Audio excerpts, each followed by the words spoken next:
Before we are moving on now, Wednesdays here on the program, we like to put the spotlight on the farm women's group, Common Ground. Common Ground is a group of farm women who want to be a resource for consumers who want to know more about how their food is grown.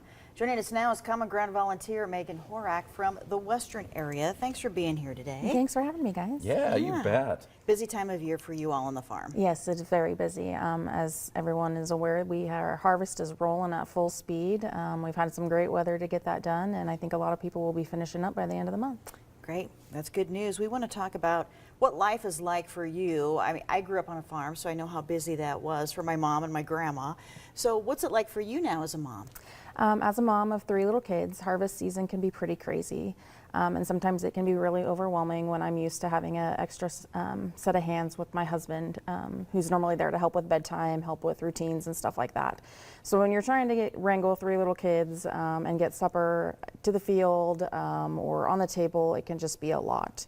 Some ideas to kind of relieve that stress is one great thing that I love to do is take the meal to the field.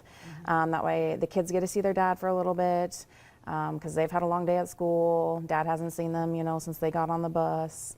And then the guys get a hot meal in the field too. And the kids think eating in the back of the SUV is great. That's, their highlight of their day.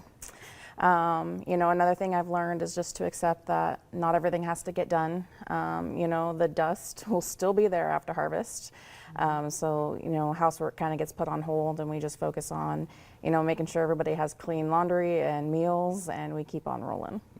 Yeah, I was going to ask you, do you have any thoughts or ideas for folks on, how do you deal with all of this? How do you navigate all this busyness? I try to always tell myself and remember that it's just a season. It's not going to last forever. It's, a month, 6 weeks at the most for us. And the kids will be a year older next year. We try to make as many memories as we can. Sometimes all 5 of us will pile into the combine for a few rounds and it's tight and it's every year that gets a little tighter as they get a little bigger, but it's really a great way of life. It's a great way to raise my kids, and I hope that these memories they'll remember as they get older like I did. I'm sure they will. And Halloween is coming up, and so you're probably busy with that too, getting the costumes ready. My 8-year-old still hasn't decided what he wants to be, and I'm like, time's ticking, little dude. Hopefully, your dad doesn't always get to be there for those things, so.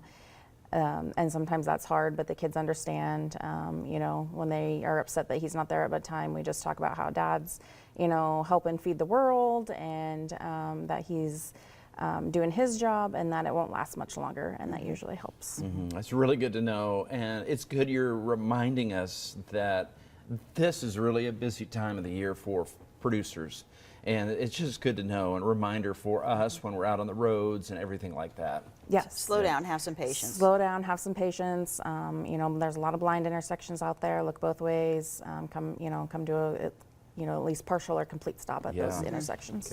Okay, and you're sticking around. You have a recipe for us. I do. We are going to do pumpkin cinnamon roll muffins. They are a great fall treat. I bet. Sounds good. Can't wait for that. Thank you. Yes.